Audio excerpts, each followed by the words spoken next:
Good morning to all of you. और अभी हम शुरू कर रहे हैं प्रीवियस ईयर क्वेश्चन।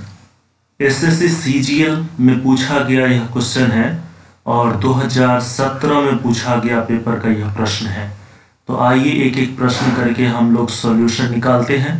और यह प्रीवियस ईयर क्वेश्चन पेपर जो है एसएससी एग्जाम्स वालों के लिए बहुत ज़्यादा बेनिफिशियल है। तो पहला डायरेक्शन क्या है? In the following question some part of the sentence में हैव एरर। नीचे जो प्रश्न दिया हुआ है उसमें कहीं ना कहीं एरर है। Find out which part of the sentence has an error and select the appropriate option in a sentence is free from error. और आपको कौन सा पार्ट में एरर है उसे सिलेक्ट करना है। अगर कहीं पर एरर नहीं है तो फिर आप ऑप्शन डी सिलेक्ट कर सकते हैं।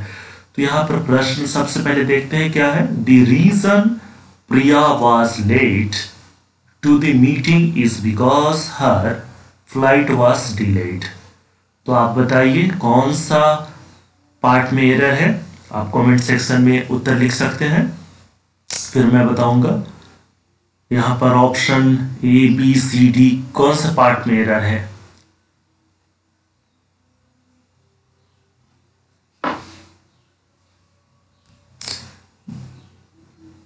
चलिए यहां पर देखते हैं। सबसे पहले यहां पर the reason Priya was late, इसमें द रीजन लिखा है। फिर नेक्स्ट इस रीजन का मतलब है कारण बताना। फिर यहां पर देखिए बिकॉज लिखा है, इस बिकॉज का भी मतलब है कारण बताना। तो अगर किसी सेंटेंस में द रीजन लिखा हो तो उस सेंटेंस में फिर से बिकॉज बिकॉज या because of या due to या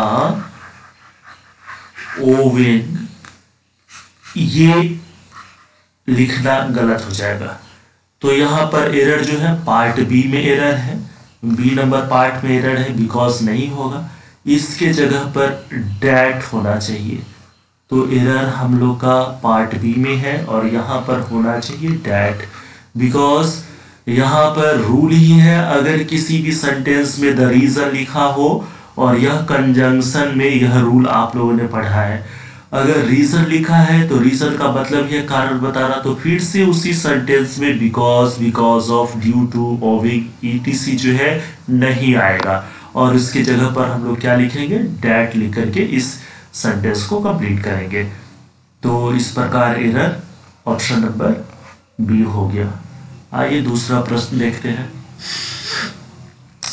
लेकिन उससे पहले अगर इस चैनल पर आप लोग नए हैं तो फिर सरमसपुर ट्यूटोरियल 3M को सब्सक्राइब जरूर कीजिए और जितने भी क्लासेस हैं उनको लाइक जरूर कीजिए। और अगर इस क्लासेस का PDF या नोट्स आपको चाहिए तो फिर आप हमारे टेलीग्राम चैनल को जा करके ज्वाइन कीजिए और वहां से PDF डाउनलोड कर लीजिए। और इसका लिंक आपको इस चैनल का अबाउट सेक्शन में लिंक दिया हुआ है टेलीग्राम करके, और वहां पर जाइए और ज्वाइन कीजिए। तो दूसरा प्रश्न देखिए, यहाँ पर सेकेंड नंबर क्वेश्चन है। Not only did they offer him good salary but provided him with a beautiful bungalow.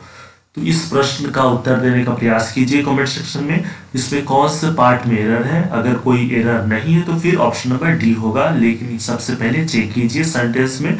आप लोगों ने रूल बहुत पढ़ा है ग्रामर का, A to Z सारे रूल्स पढ़े हैं। अगर आप रूल्स नहीं पढ़े हैं तो फिर ग्रामर सेक्शन का डेली सुबह 7 बजे क्लासेस चलता है। उस ग्रामर क्लासेस या ग्रामर रिलेटेड एक्सरसाइज को वाले क्लास को जरूर ज्वाइन कीजिए और रेगुलर बेसिस पर आप क्लास अटेंड कीजिए। फिर आपका ग्रामर का जो वीकनेस है, कमजोरी वगैरह है, वो आपका दूर हो जाएगा। तो सबसे पहले इस सेंटेंस का उत्तर देने का प्रयास कीजिए। किस पार्ट में एरर है? Not only did they offer him good salary but provided him with a beautiful bungalow. तो सबसे पहले आप यहाँ पर देख पा रहे होंगे वैसे एरर जो है बी पार्ट में एरर है, तो आंसर तो बी हो जाएगा। तो यहाँ पर एरर कहाँ है? सैलरी, गुड सैलरी से पहले ए होना चाहिए। तो सबसे पहले ए गुड सैलरी लिखेंगे हम लोग, ए गुड सैलरी। फिर नेक्स्ट नंबर में नॉट ओनली बट ऑल्सो का रूल आपने पढ़ा होगा। तो फिर यहाँ पर not only say sentence start है और बट के बाद ऑल्सो होना चाहिए। तो यहाँ पर फिर क्या ऐड हो जाएगा, बट ऑल्सो, और गुड से पहले ए लिखना होगा। Means not only did they offer him a good salary but also provided him with a beautiful bungalow. तो इस प्रकार ये सेंटेंस अब कंप्लीट है और एरर फ्री है।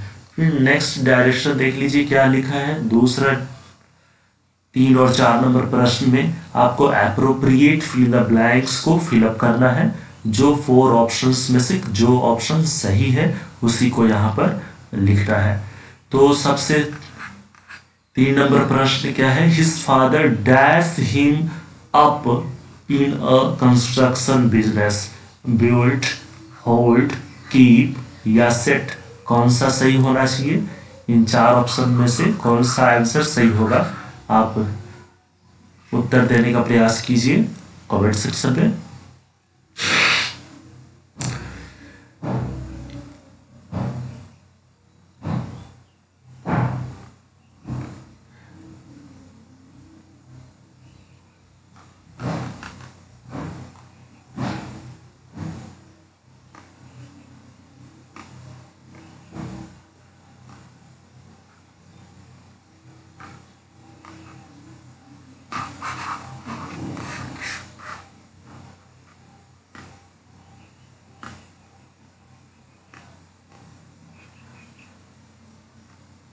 यहां पर आंसर हो जाएगा D number, set. Setup, setup आप सुने होंगे, सेटअप मीन्स होता है स्थापित करना। सेटअप का मतलब है स्थापित करना, कोई फैक्ट्री स्थापित करना, कोई बिजनेस स्थापित करना, कोई दुकान को सेटअप करना, कुछ भी। तो उनके पिताजी जो है उसके लिए एक कंस्ट्रक्शन बिजनेस स्थापित किए। तो यहाँ पर सेटअप, ऑप्शन नंबर डी जो है सही है। चलिए नेक्स्ट देखो, क्वेश्चन नंबर 4, इसका आंसर क्या होगा, I have dash respect for his achievement. तो यहां पर कौन सा ऑप्शन सही होना चाहिए इस फिल इन द ब्लैंक्स के लिए, अबंडेंट या प्रोफाउंड या स्ट्रॉन्ग या यूनिक। उनकी उपलब्धि के लिए उनकी उपलब्धि पर हम जो है रेस्पेक्ट देंगे, किस प्रकार का, प्रचुर, प्रोफाउंड, स्ट्रॉन्ग, यूनिक। तो यहाँ पर राइट ऑप्शन जो है बी है, प्रोफाउंड सही होना चाहिए। अबंडेंट मीन्स प्रचुर, स्ट्रॉन्ग मीन्स मजबूत, यूनिक मीन्स अनोखा, पेक्यूलियर। आइए नेक्स्ट देखते हैं, नेक्स्ट प्रश्न। In the flowing questions out of the 4 alternative select the word similar in meaning to the word given. इसका सिमिलर वर्ड्स बताने हैं आपको। बूस्ट का सिनोनिम्स क्या होगा, तो अवॉइड, चेंज, रिलाई या प्राइड। इन 4 ऑप्शंस में से कौन सा ऑप्शन सही होगा। अवॉइड का मतलब होता है किनारा करना, किनारा करना। फिर चेंज का मतलब होता है बदलना। रिलाई का मतलब होता है विश्वास करना। प्राइड मीन्स गर्व करना। और बूस्ट मीन्स प्रशंसा करना, गर्व करना। तो यहाँ पर राइट ऑप्शन जो है डी नंबर है, डी सिमिलर वर्ड्स हो जाएगा बूस्ट का, प्राइड। चलिए नेक्स्ट क्वेश्चन 6 नंबर, हास्ट। इसका मतलब होता है हड़बड़ी में। तो बर्डन, बोझ, एक्सपेक्ट, आशा या हरी, जल्दी या साइट, आह भरना। ये साइट जो है दृश्य है, व्यू है एक प्रकार का किसी जगह का। तो इसमें से कौन सा ऑप्शन सही है, तो ऑप्शन नंबर सी जो है यह सही है। सी नंबर ऑप्शन करेक्ट है। बाकी ये नहीं होगा, ये भी नहीं होगा, साइट भी नहीं होगा। ऑप्शन नंबर सी जो है हमारा राइट आंसर है हास्ट का सिनोनिम्स। अब प्रश्न 8, 7 और 8 में जो है आपको ऑपोजिट वर्ड बताने हैं, एंटोनिम्स। रिफल्जेंट, रिफल्जेंट का एंटोनिम्स बताना है। वैसे रिफल्जेंट का मीनिंग क्या है, प्रकाशवान या जो शाइनिंग से रिलेटेड वर्ड है ये। तो फिर यहाँ पर लाउड, जोर से, रफ जो है ये नहीं होगा। स्वीट, मीठा नहीं होना चाहिए। डार्क मीन्स अंधेरा। तो जो प्रकाशवान है तो उसका ठीक अपोजिट डार्कनेस या डार्क ही होगा। तो राइट आंसर जो है ऑप्शन नंबर ए, और ये तीनों रॉन्ग हो जाएंगे। फिर देख लीजिए प्रश्न संख्या 8 में 8 नंबर क्वेश्चन है स्केप्टिक। स्केप्टिक का मीनिंग क्या होना चाहिए, स्केप्टिक का मतलब क्या है, और स्केप्टिक का राइट एंटोनिम्स अर्थात ऑपोजिट वर्ड्स कौन से हो। तो स्केप्टिक का मतलब है संशय करने वाला, मीन्स वह व्यक्ति जो संशय करता हो। तो संशय करने वाला, तो स्केप्टिक का मतलब संशय करने वाला। तो फिर यहाँ पर इसका ऑपोजिट क्या होना चाहिए, ठीक जो विश्वास करने वाला, मीन्स बिलीवर। बिलीवर ही मीन्स विश्वास करने वाला, तो राइट ऑप्शन बिलीवर हो गया। इरोनियस, इरोनियस का मतलब क्या है, अशुद्ध। इरोनियस मतलब ही होता है अशुद्ध। नर्वस मीन्स, नर्वस उस व्यक्ति के लिए यूज करेंगे जो कंफ्यूज हो जाता है, हाँ, जो कंफ्यूज हो। फिर निहिलिस्ट, निहिलिस्ट का मतलब क्या है, जो अराजकता का समर्थन करे, जो अराजकता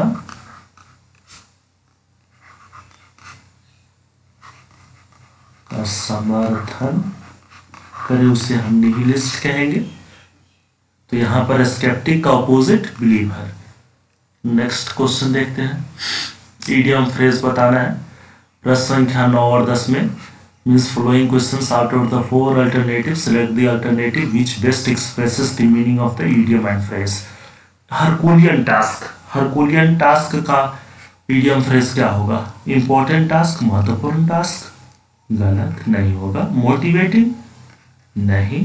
ऑप्शनल टू डू, यह भी नहीं। वेरी डिफिकल्ट टास्क मीन्स बहुत कठिन कार्य, हरकुलियन टास्क मीन्स कठिन कार्य। तो ऑप्शन नंबर डी जो है राइट आंसर है। फिर नेक्स्ट क्वेश्चन नंबर 10, प्रश्न संख्या 10 देखिए। On tenterhooks, tenterhooks यहाँ पर प्रश्न संख्या 10 है। इस इडियम फ्रेज का मीनिंग क्या होगा, तो इस इडियम फ्रेज का मतलब बताइए। 4 ऑप्शंस दिया हुआ है यहाँ पर, इनमें से कौन सा ऑप्शन सही है।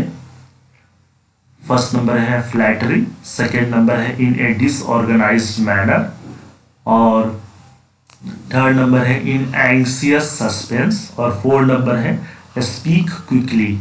तो कौन सा आंसर सही होगा,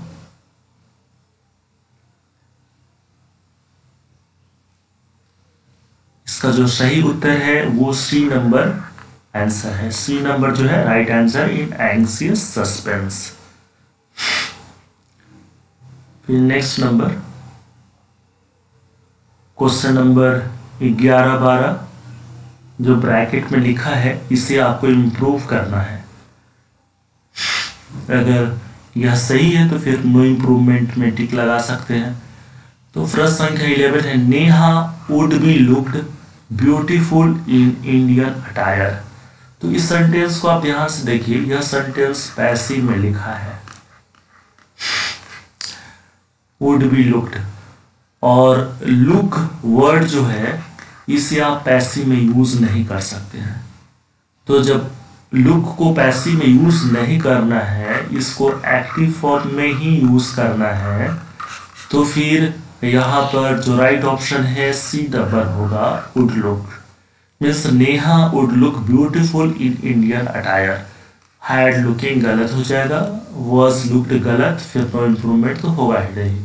तो 11 का ऑप्शन नंबर सी सही है। फिर प्रश्न संख्या 12 देखिए। प्रश्न संख्या जो 12 है, people have been long known how important the trees are to them. इसका मीनिंग आ रहा है कि लंबे समय से लोगों को पता है या लोग जानते हैं कि पेड़ उनके लिए कितना महत्वपूर्ण है। तो लंबे समय से, हिंदी के अनुसार भी आप कहेंगे कि यह सेंटेंस होना चाहिए प्रेजेंट परफेक्ट में, प्रेजेंट परफेक्ट में। और प्रेजेंट परफेक्ट का स्ट्रक्चर क्या होता है, subject plus has have plus V3, verb का थर्ड फॉर्म। तो यहाँ पर people have to know long, ये रॉन्ग हो जाएगा।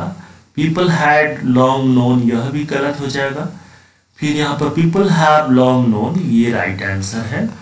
तो इस प्रकार आप 12 का आंसर नंबर सी कह सकते हैं इंप्रूव करने के बाद। 13-14 नंबर जो क्वेश्चन है इसमें वन वर्ड सब्स्टिट्यूशन से रिलेटेड है। यहाँ पर वन वर्ड सब्स्टिट्यूशन आपको बताना है। लॉन्गर सेंटेंस के लिए वन वर्ड क्या होना चाहिए। एन एसोसिएट इन क्राइम, जो अपराध में संलिप्त हो उसे हम क्या कहते हैं। तो ऑप्शन नंबर ए ही सही होगा इसमें, और कंप्लीस कहेंगे। बाकी यहाँ पर वर्ड दिया हुआ है वो उसका मीनिंग भी समझ लेते हैं। कैलश है मीन्स जो कठोर हो, जो कठोर है।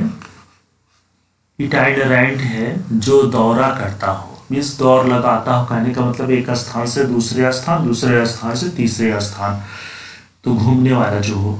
फिर फिलिस्टाइन है, यहाँ पर डी नंबर ऑप्शन है इसका है। इसका मीनिंग है अशिक्षित, मीन्स नॉट एजुकेटेड, तो ये फिलिस्टाइन हो गया।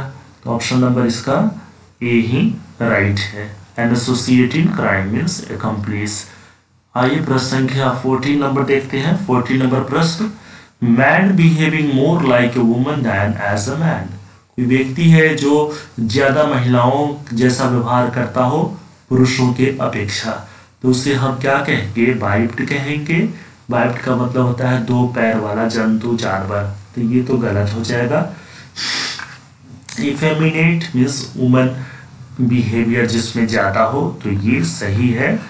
फिर ग्रिगारियस मीन्स होता है फ्रेंडली सोशेबल, जो ग्रुप में रहना पसंद करता हो, जिसका दोस्ताना व्यवहार हो, तो ये भी यहाँ पर गलत हो जाएगा।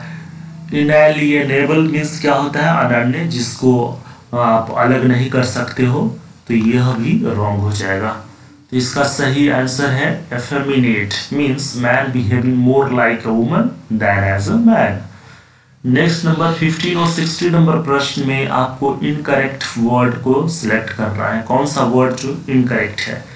एक्सटैसी, मीनिंग यहाँ पर एक्सटैसी का क्या होगा, फिर प्रोफिशिएंट, सैक्रिफाइस और टेम्पररी, 4 वर्ड्स दिए हुए हैं। इसमें से कौन सा वर्ड रॉन्ग है वो आपको सिलेक्ट करना है। तो आप फटाफट आंसर देने का प्रयास कीजिए, कौन सा आंसर सही होगा इसमें। एक्सटैसी का मतलब होता है अति आनंद, ये स्पेलिंग सही है। प्रोफिशिएंट का स्पेलिंग गलत है, यहाँ पर ई नहीं होगा, आई होगा, तो यह रॉन्ग है। इसका सही आंसर हो जाएगा PROFICIENT। प्रोफिशिएंट मीन्स निपुण, जो निपुण व्यक्ति है उसके लिए प्रोफिशिएंट। सैक्रिफाइस का स्पेलिंग ठीक ठाक है और इसका मतलब होता है त्याग। टेम्पररी का स्पेलिंग भी ठीक ठाक है, इसका मतलब है क्षणिक, मोमेंटरी। फिर देखिए 16 नंबर प्रश्न, फैमिलियर, यह भी स्पेलिंग ठीक है। ग्रामर, इसका स्पेलिंग गलत है, होना चाहिए GRAMMAR, ग्रामर का स्पेलिंग। नैरेटर, इसका भी स्पेलिंग ठीक है। ऑपरेटर, और यहाँ भी स्पेलिंग ठीक ठाक है। तो आइए प्रश्न संख्या देखते हैं 17 और 18 जो है क्या कह रहा है। यहाँ पर आपको 4 सेंटेंसेस दिया हुआ है इन ऑर्डर रूप में, मीन्स वह ऑर्डरली करेक्ट नहीं है, कोहेरेंट पैराग्राफ नहीं है, तो इसको आपको कोहेरेंट पैराग्राफ में अरेंज कर देना है। यहाँ पर PQRS 4 सेंटेंस है, टुकड़े टुकड़े में विभक्त है, और इस सबको जो है एक पैराग्राफ में अरेंज करना है। तो P नंबर है ऑन द अर्थ, इसका आंसर करने का प्रयास कीजिए सबसे पहले।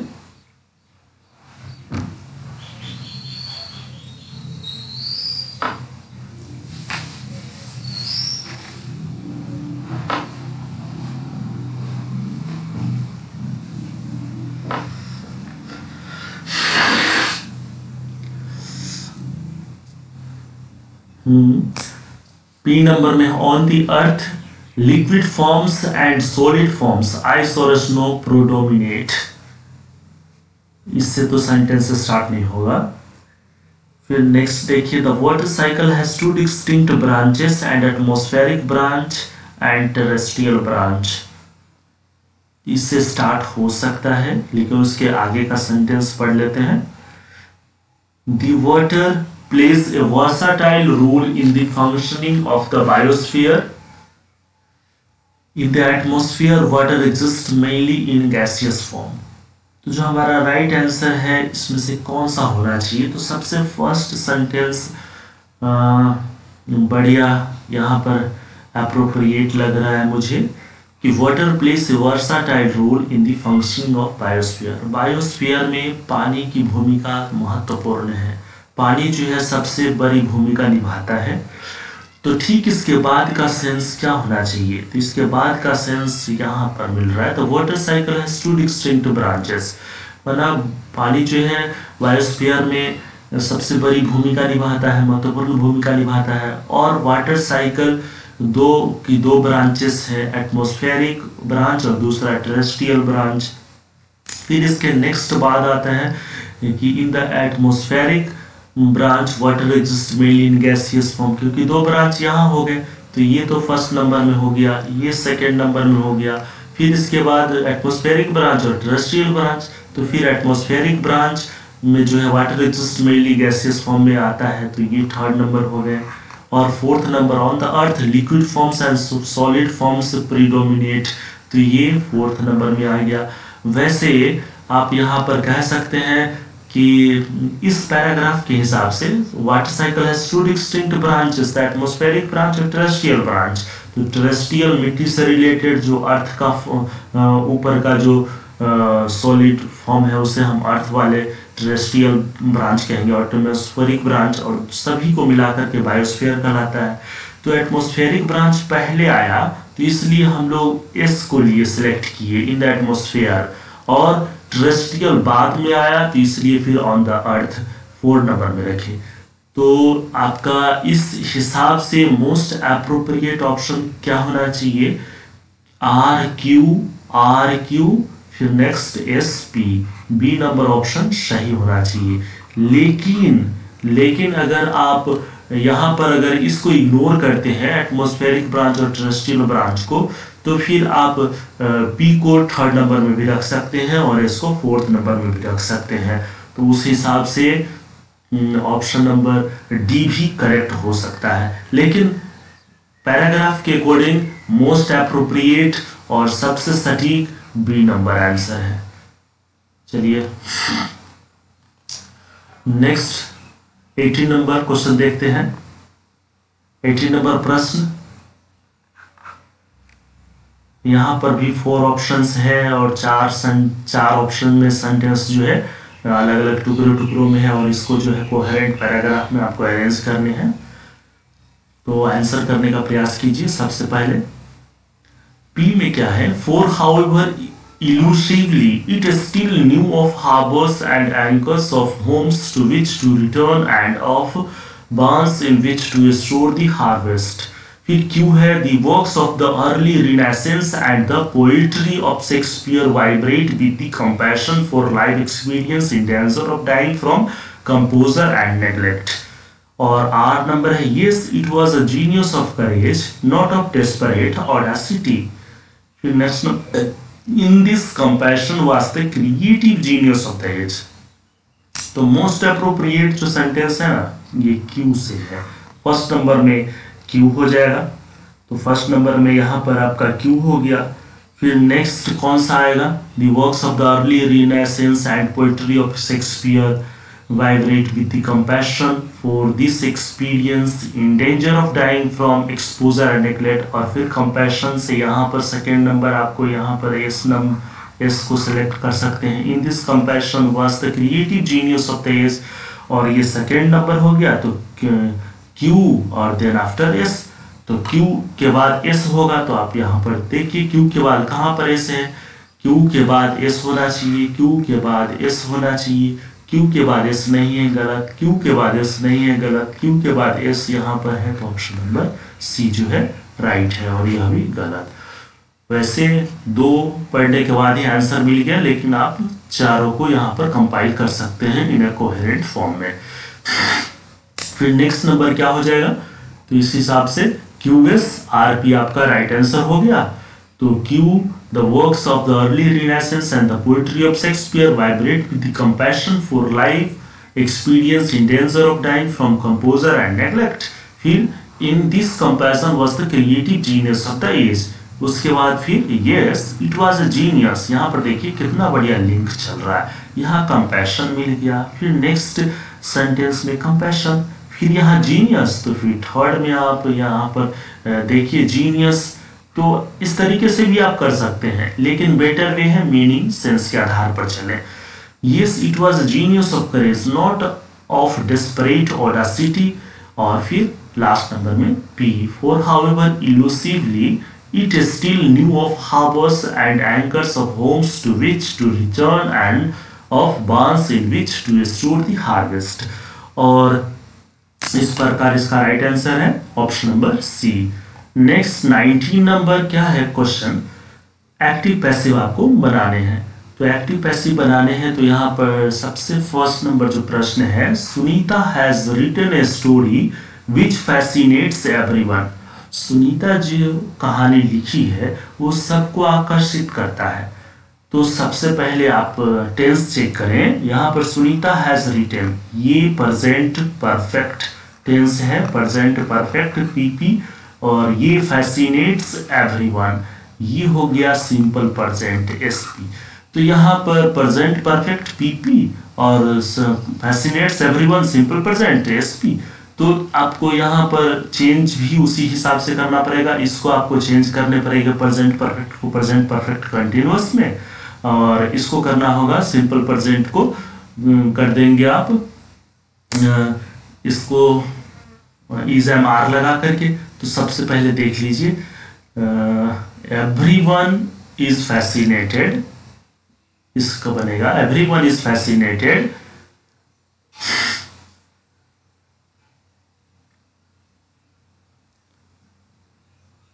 कौन सा ऑप्शन सही हो जाएगा, everyone is fascinated by the story which has been written by Sunita, या everyone fascinates the story which is written by Sunita, या story has been written by Sunita which fascinates everyone.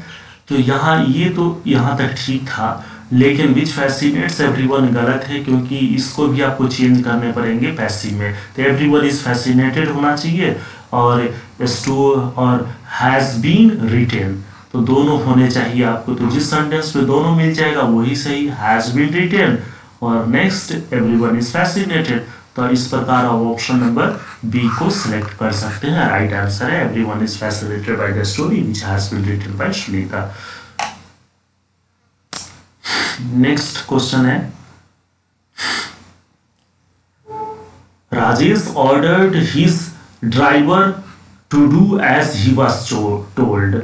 Rajesh ने अपने ड्राइवर को ऑर्डर किया कि जैसा वह कहे वैसा करो। तो फिर ये तो ऑलरेडी पैसिव में है, सॉरी इनडायरेक्ट स्पीच में लिखा हुआ है, इसको डायरेक्ट में आपको चेंज करना पड़ेगा। तो इन चार ऑप्शंस में से कौन सा होना चाहिए।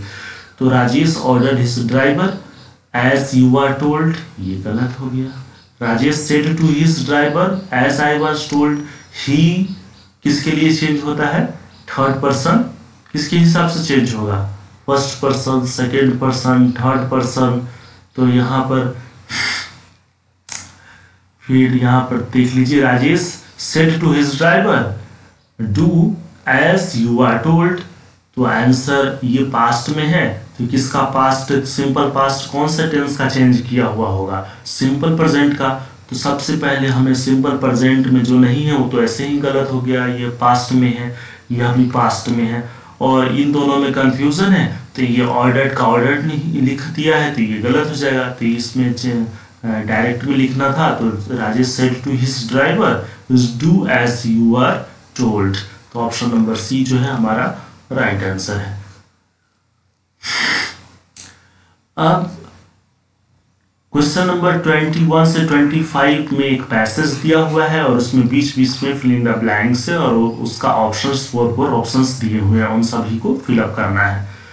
तो देख लीजिए, यहाँ पर प्रश्न है, management is a set of dash that can keep a complicated system of people and technology running dash.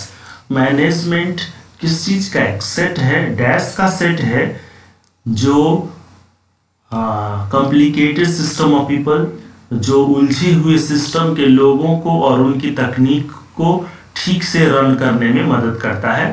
तो यहाँ पर आप इस हिसाब से ऑप्शन चूज कर सकते हैं, इंस्ट्रक्शन, रिसोर्सेस, प्रोसेस, प्रपोजल। प्रस्ताव का सेट नहीं हो सकता है, रिसोर्सेस स्रोत का सेट नहीं हो सकता है, दिशा निर्देश का सेट नहीं हो सकता है, भाई प्रोसेस का सेट होगा। एक ऐसा कॉम्प्लिकेटेड प्रक्रिया है, माना एक ऐसा प्रक्रिया है, सेट है, मैनेजमेंट प्रबंधन, जो उलझे हुए सिस्टम और तकनीक को सही से रन करने में मदद करता है। मीन्स प्रोसेस ऐसा होना चाहिए, प्रबंधन का प्रोसेस प्रक्रिया, कि उलझे हुए लोगों के जो उलझे हुए तकनीक है, उलझे हुए सिस्टम है और तकनीक है, उनको सही से रन करे। तो सही से रन करे तो यहाँ पर फास्टली, रिलायबली, स्मूथली, शार्पली, तो ये ऑप्शन सही हो जाएगा। बाकी जो है रॉन्ग होना चाहिए। तो यहाँ पर फर्स्ट नंबर में क्या भरे जाना चाहिए, प्रोसेस। फर्स्ट नंबर हो जाएगा process that can keep a complicated system of people and technology running smoothly.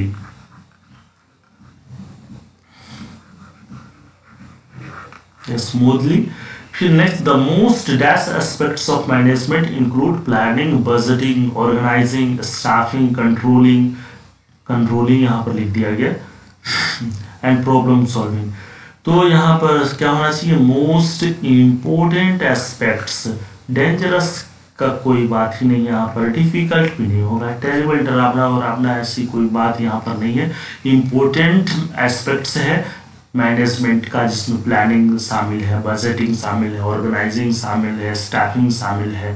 तो इम्पोर्टेंट होना चाहिए यहाँ पर। तो important, leadership is a set of process that creates organization in the first place or adapt them to dash changing। तो यहाँ पर right answer क्या होना चाहिए, सिग्निफिकेंटली होना चाहिए। यहाँ पर देख लीजिए, सर्कमस्टांसेस नाउन है, नाउन के ठीक पहले चेंजिंग एडजेक्टिव है, तो ये एडजेक्टिव है, यहाँ पर यह नाउन हो गया, और नाउन से पहले एडजेक्टिव, और एडजेक्टिव को भी क्वालिफाई करता है एडवर्ब। तो सिग्निफिकेंटली क्या हो गया, एडवर्ब हो गया। तो यहाँ पर क्या होना चाहिए, सिग्निफिकेंटली।